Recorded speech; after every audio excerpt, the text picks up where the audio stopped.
यहाँ से ध्रुव चरित्र प्रारंभ होता है। एक बार भाव से कहिए राधे राधे। मनु महाराज के जो छोटे पुत्र थे उनका नाम था उत्तानपाद।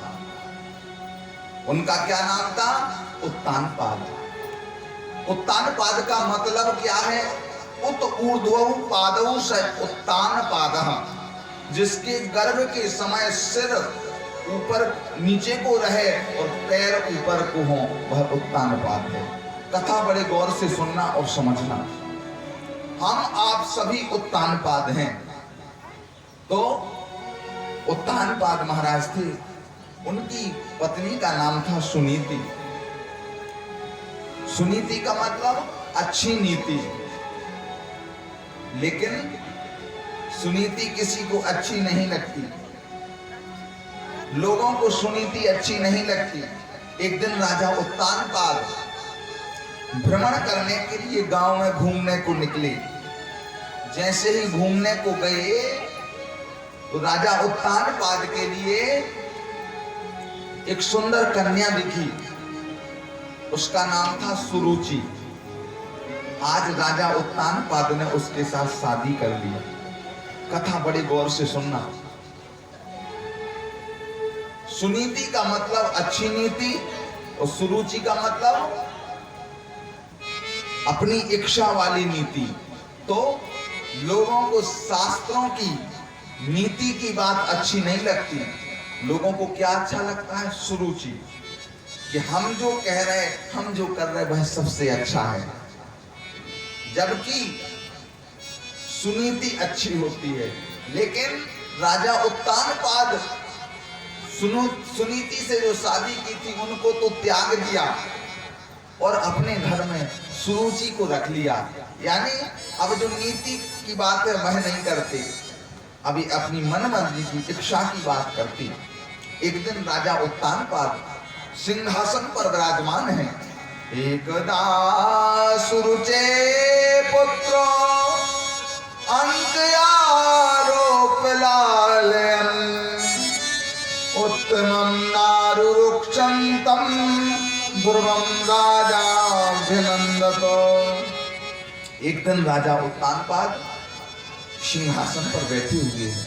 देखिए, सुनीति मैया के गर्भ से ध्रुव जी का जन्म हुआ। किसका हुआ? ध्रुव का। और सुरुचि मैया के गर्भ से उत्तम का जन्म हुआ। बट कथा बड़े भाव से गौर से सुनना, बहुत मार्मिक प्रसंग है। जिसकी नीति अच्छी होगी उसके घर में ध्रुव जैसा भगत प्रकट होगा। जिसके घर में सुनीति होगी उसके घर में ध्रुव जैसा बालक आएगा। और जिसके घर में मनमानी यानी सुरुचि की चलती होगी, अपनी इच्छा से सब काम होते होंगे, उसके घर में उत्तम आएगा। अब क्या हुआ? एक दिन राजा उत्तानपाद सिंहासन पर बैठे हुए हैं।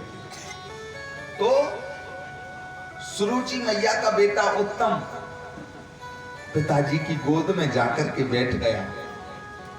जैसे ही एक बालक गोद में बैठा तो सुनीति मैया के बालक बेटा ध्रुव ने सोचा कि हम भी पिताजी की गोद में बैठे। तो जैसे ही ध्रुव अपने पिताजी की गोद में बैठने को धीरे धीरे आगे बढ़े, आगे बढ़कर के जैसे ही राज सिंहासन के पास पहुंचे और जैसे ही राज सिंहासन की एक सीढ़ी चढ़ी, अपने पिता उत्तानपाद का हाथ पकड़ा और बैठने को तैयार हुए। सौतेली मां सुनीति में डांट लगा दी। अरे ध्रुव, तू कहां बैठने के लिए जा रहा है? बोले जी, तुम जिसकी गोद में, जिस पिता की गोद में बैठने की इच्छा कर रहा है, बैठने के लिए जा रहा है, उसमें नहीं बैठ सकते। बोले क्यों? बोले यदि तुम्हें उनकी गोद में बैठना है तो भगवान से प्रार्थना करो कि हमारा जन्म सुरुचि मैया की कोख से हो। तपसाराध्य पुरुषम तस्यैवानुग्रहेण मे गर्भे त्वं साधयात्मानं यदि इच्छसि नृपासनम्। भगवान का भजन करो तब साराध्य पुरुषम। जब वह परमात्मा खुश हो जाए तो उनसे आशीर्वाद मांगना कि हमारे लिए मैया सुरुचि की कोख से जन्म दे दो, जिससे हमें उत्तानपाद यानी पिताजी की गोद में बैठने का सुख प्राप्त हो। देखिए जरा विचार करिए, कितनी बड़ी बात कह दी। अब ध्रुव क्षत्रिय बालक, ध्रुव क्षत्रिय बालक, क्षत्रियों से बात सहन नहीं होती। क्षत्रियों से यदि कोई थोड़ी भी बात कर दे तो उन पे सहन नहीं होती।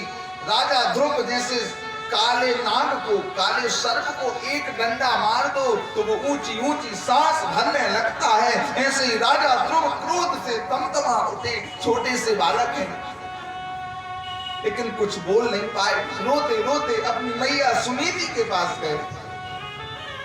सुनीति मैया के पास जाकर के बोले, मैया आप हमें यह बताएं, क्या ये हमारे पिताजी नहीं हैं? आज हमने पिताजी की गोद में बैठने का साहस दिखाया तो हमारी छोटी माँ सुरुचि ने हमारे लिए पिताजी की गोद में नहीं बैठने दिया। कह दिया यदि इस गोद में बैठना है तो उस परब्रह्म परमात्मा को भजो। जब परमात्मा प्रसन्न हो जाए उनसे वरदान मांगो, आशीर्वाद मांगो कि हमारे लिए सुरुचि मैया की कोख मिले। जरा विचार करो, यदि आजकल किसी के बच्चों को आप डांट दो, मारना तो दूर डांट भी दो, और वो बच्चा घर जाके बोल दे कि पड़ोस वाले भैया ने मारा है, तो झगड़ा बन जाएगा। होता है कि नहीं? आजकल बच्चों को लोग हाथ नहीं लगा पाते, डांट नहीं पाते, इसीलिए आज की संतानें बिगड़ रही हैं। क्यों? आजकल घरों में मर्यादाएं नहीं है। आजकल परिवार में, समाज में मर्यादाएं नष्ट हो चुकी हैं। पहले का एक समय था कि बड़े बुजुर्ग यदि दरवाजे पर बैठे हुए हैं तो माताएं लंबा घूंघट करके निकलती थी। बच्चे शैतानी करते, यदि कोई डांट देता तो बच्चे शांत हो जाते। आज के समय में ये बड़ा कठिन हो गया है। लेकिन सुनीति मैया ने कुछ नहीं कहा। ध्रुव बोले, मैया हमें छोटी माँ, सौतेली माँ सुरुचि ने डांटा है। सुनीति मैया बोली, बेटा कोई बात नहीं, वो आपकी छोटी माँ है ना। देखिए यह है नीति, आपकी माँ है, डांट दिया तो कोई बात नहीं, चलता है। और देखो हम तो तुम्हें अपने पिता के बारे में नहीं बता पाए, उसने तो उस परम पिता के बारे में तुम्हें बता दिया कि उसका भजन करो। उसको भजन करने के बाद वो मिलते हैं। कहा मैया ठीक है, कैसे भजन करना है? बोले तुम जाओ, सब कुछ छोड़ करके यहाँ से जाओ और जंगल में जाकर के आसन लगा के बैठना, और बन जाते समय कोई रास्ते में कोई संत मिल जाए, कोई महापुरुष मिल जाए, कोई गुरु मिल जाए तो उससे गुरु मंत्र ले लेना। और गुरु मंत्र ले लेना, और मान लो तुम्हें रास्ते में कोई नारद जी जैसा संत दिख जाए, नारद जी जैसा कोई संत मिल जाए, उनसे गुरु मंत्र ले लेना। और जिसको नारद जी का दर्शन हो गया, समझो उसे परमात्मा का दर्शन हो गया, अवश्य परमात्मा मिलेंगे। अब बेटा ध्रुव आज घर छोड़ करके निकले। जैसे घर छोड़ करके निकले, मन में आश है कि हमें तो परमात्मा मिलेगा, हम परमात्मा को भजेंगे। धीरे धीरे देखिए भैया, जीवन में जब तक व्यक्ति को ठोकर नहीं लगती तब तक व्यक्ति बन नहीं पाता। जब तक व्यक्ति को जीवन में ठोकर नहीं लगती तब तक वो बन नहीं पाता। हे श्याम, यदि हमने ठोकर खाई ना होती, आज ध्रुव जी बोल रहे हैं कि हे श्याम, यदि हमने ठोकर खाई ना होती तो मुझे तेरी याद आई ना होती, मुझे तेरी याद आई ना होती। आज यदि हमें फटकार न लगी होती तो क्या आपके भजन के लिए हम निकलते? ध्रुव जी धीरे धीरे निकले। रास्ते में आज इन्हें नारद जी का दर्शन हुआ। अब इनकी माँ ने बता रखा था कि कोई संत महंत गुरुजन मिले तो उनको प्रणाम करना, उनसे प्रार्थना करना कि हमें गुरु मंत्र दे दीजिए। देखिए भैया, व्यक्ति को जीवन में गुरु अवश्य बनाना चाहिए। बड़ी गौर से सुनना, बिना गुरु के जीव का कल्याण नहीं होता। जब तक व्यक्ति का गुरु नहीं होता तब तक जीवन शुरू नहीं होता। बिना गुरु के आप कुछ भी करते हैं, भोलेनाथ जी को जल चढ़ाते हैं, भागवत कथा सुनते सुनाते करते करवाते हैं, वह सफल नहीं होती। जैसे आप जल चढ़ाने भोलेनाथ जी को जाते हैं तो वह ठंडा जल गर्म हो जाता है, ऐसा शास्त्रों में लिखा है। इसलिए जीवन में गुरु अवश्य बनाना, क्योंकि गुरु बिन भव निधि तरई न कोई, जो बिरंची संग कर सम होई। बिना गुरु के जीव का कल्याण नहीं है। गुरु बिन भव निधि तरई न कोई, जो बिरंची शंकर सम होई। चाहे व्यक्ति ब्रह्मा विष्णु महेश के समान क्यों ना हो जाए, देखो बड़ी गौर से सुनना, ब्रह्मा विष्णु महेश के समान क्यों ना बन जाओ, लेकिन बिना गुरु बनाए, बिना गुरु मंत्र कानों में लिए जीव का कल्याण नहीं होता। अच्छा, गुरु जानते हो किसे बोलते हैं? गुरु किसे बोलते हैं? गुरु में दो अक्षर हैं, गु और रु। गुकारं तु अंधकारस्य ऋकारस्तन निरोध कहा। जो आपको अंधकार से उजाले की ओर ले जाए वो गुरु है। क्या? जो आपको गलत मार्ग से उठा करके हाथ पकड़ करके अच्छे मार्ग में लगा दे वो गुरु है। जो आपको, आप संसार में भटक रहे हैं, भटकते हुए संसार से निकाल करके भगवान के चरण पकड़ा दे वो गुरु है। गुरु कभी अपनी पूजा नहीं कराते। गुरु हमेशा भगवान के चरणों से जोड़ते हैं। जो भगवान के चरणों से जोड़ते हैं, भगवान के चरणों में आपका प्रेम बढ़ा दे, भगवान के बारे में आपको बता दे, आपका मन भगवान के लिए आकर्षित हो जाए, भगवान के चरणों में प्रविष्ट हो जाए, वही सच्चा गुरु है। बोलो भाव से राधे राधे। और देखो, एक होता है दीक्षा गुरु, एक होता है शिक्षा गुरु। शिक्षा गुरु तो व्यक्ति के अनेक हो सकते हैं। शिक्षा गुरु जिसने आपसे पढ़ाई की 1, 2, 50 भी हो सकते हैं, लेकिन जो कान में मंत्र देता है, जिसे बोलते हैं दीक्षा गुरु, वह एक होता है। एक बार एक घटना मुझे याद आई। एक बार हम राजस्थान कथा करने गए। एक 80 साल की मैया हमारे पास आई। कथा के बाद बोली, थाने के बताऊं महाराज। मैंने कहा मैया बताइए। बोली, गुरुजी हमें आपसे दीक्षा लेनी है। क्या? हमें आपसे दीक्षा लेनी है। मैंने कहा मैया तुम्हारी उम्र 75 साल, मरघटा इंतजार कर रहा है, तुम्हारा मरघटा इंतजार कर रहा है, तो हमारे लिए गुरु बनाओगे? हम तो अभी आपसे बहुत छोटे हैं। बोली, थाने के बताऊं महाराज। मैंने कहा मैया बताओ। बोली, एक बार हमारे गांव में हरिद्वार से गुरुजी आए, उन्होंने भागवत की कथा करी, हमने उनसे दीक्षा ले ली। हमने कहा अच्छा मैया। बोली, थाने के बताऊं महाराज। 3 साल बाद पता चला कि वो गुरुजी सुधार गए। मैंने कहा अच्छा। बोली, थाने के बताऊं महाराज। इसके बाद 1.5 साल बाद बनारस से एक गुरुजी आए, हमने उनकी दीक्षा ले ली। थाने के बताऊं महाराज, 6 महीने बाद वो भी स्वर्ग से धार गए। हमने कहा अच्छा मैया।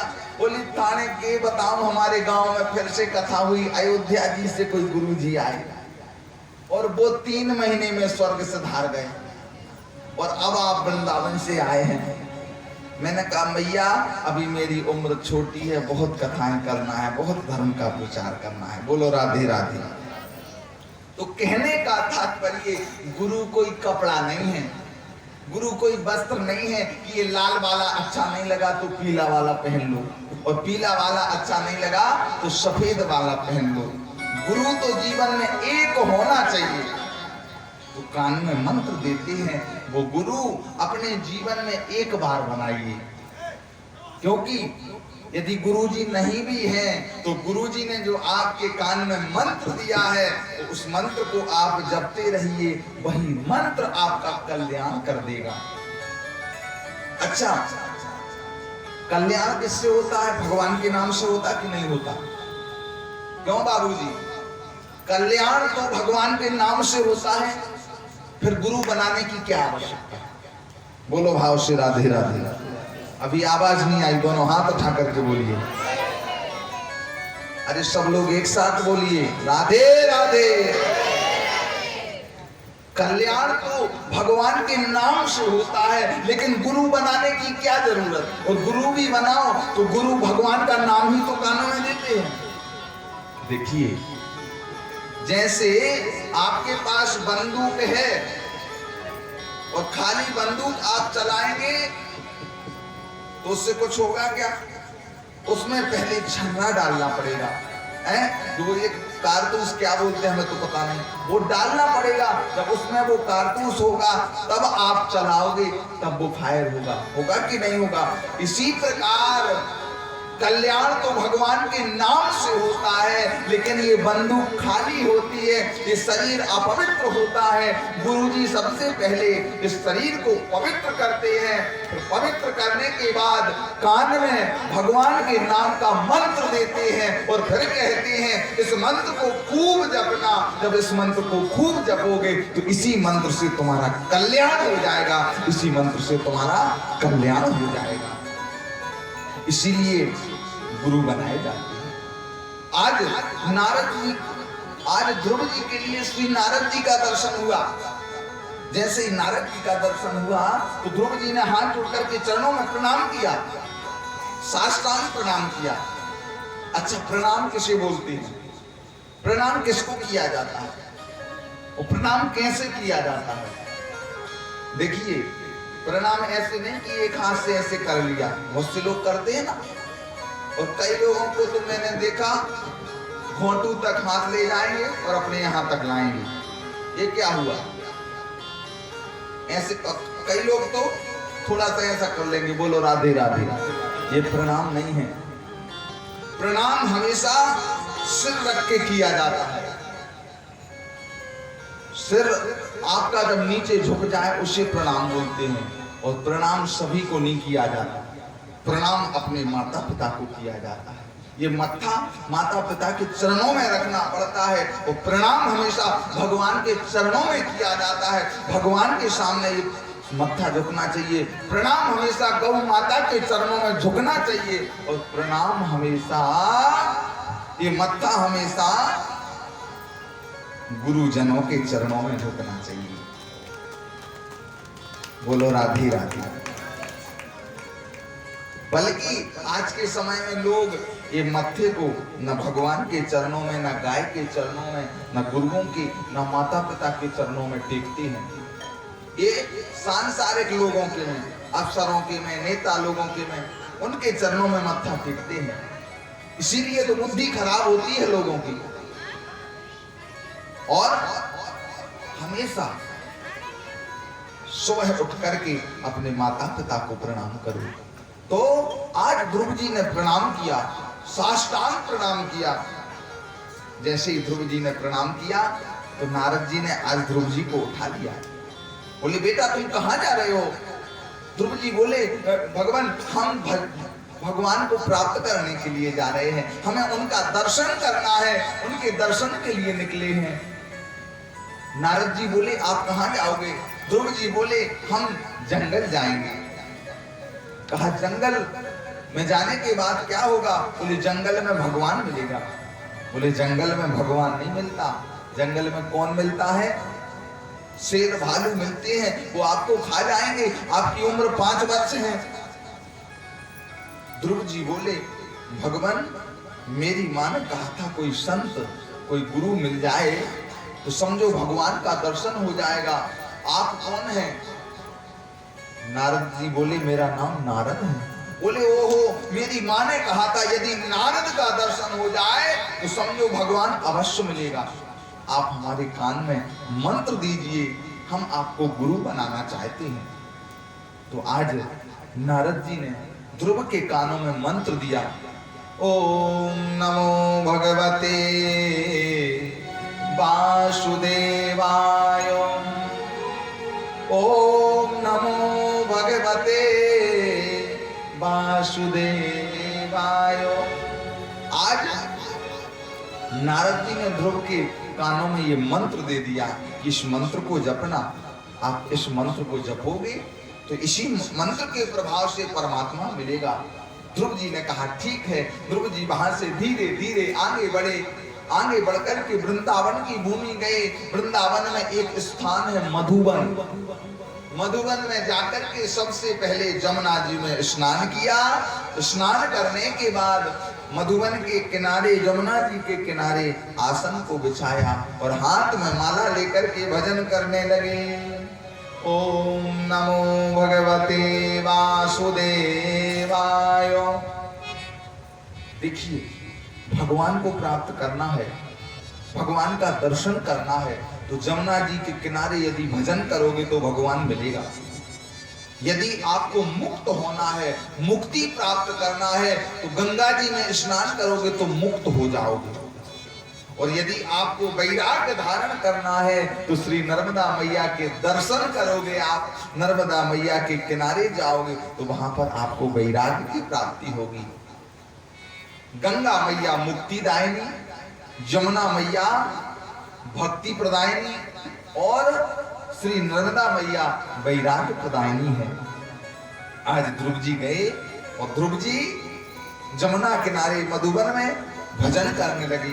तत्तात गच्छ भद्रं ते यमुनायास्तटं शुचि, पुण्यं मधुवनं यत्र सानिध्यं नित्यदारे। आज ध्रुव जी भजन कर रहे हैं और कैसा भजन कर रहे हैं? जैसे ही ध्रुव जी के भजन का पहला महीना आया, ध्रुव जी ने अपने भजन को धीरे धीरे बढ़ाया। पहले महीने में ध्रुव जी ने भोजन छोड़ा और 3-3 दिन के अंतर से कैथा व बेर फल खाए। क्या खाया? कैथा और बेर फल। और जैसे ही दूसरा महीना आया, ध्रुव जी ने अपने भजन को और बढ़ाया। 3 की जगह 6-6 दिन के अंतर से घास व सूखे पत्ते खाने लगे। अब भजन और बढ़ा। तीसरा महीना आया, तीसरे महीने में भजन को धीरे धीरे बढ़ाया, घास व पत्ते छोड़ दिए। 9-9 दिन के अंतर से केवल जल को पीने लगे। अब जैसे ही चौथा महीना आया, भजन को और बढ़ाया। 12-12 दिन के अंतर से जल को छोड़ करके केवल हवा को पीने लगे। देखिए, भजन ऐसे बढ़ाया जाता है। ऐसा नहीं कि आपने जीवन में कभी 5 मिनट भगवान का नाम नहीं लिया और विचार बना लिया कि नवरात्रि आ रही है तो इस बार नवरात्रि में 1 सेव खा करके रहेंगे। होता है ना, कई भगत, कई माताएं तो विशेषकर, हाँ अभी नवरात्रि आ रही कुछ दिन बाद, कई लोग विचार बनाते इस बार तो हम 1 गिलास दूध पी करके रहेंगे।